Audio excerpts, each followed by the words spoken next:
Well, the cool thing about doing this and that it having like an existing property, so to speak, I didn't have to worry about the pitfalls of trying to avoid spoilers.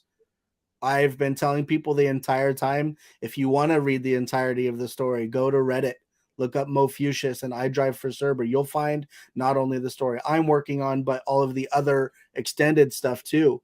If you want to listen to I Drive for Cerber, you can go to Nature's Temper on YouTube and listen to him.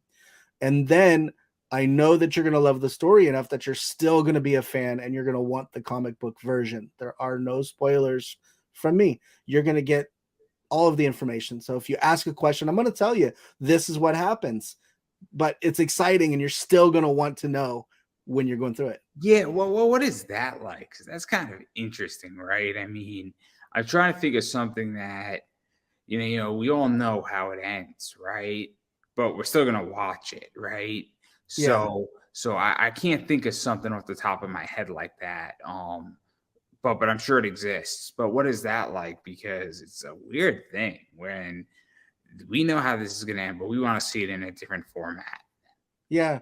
Um, like I said, it can be intimidating if you let it. I kind of choose to let it be exciting because if it inspired me to be confident in it enough to turn it into a comic book, I know it's going to be good enough that other people are going to want to see it as a comic book. I interpreted the story the same way, and you're going to get all of those key elements from the story in this presentation.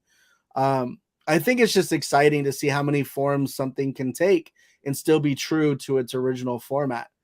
So that for me is super huge.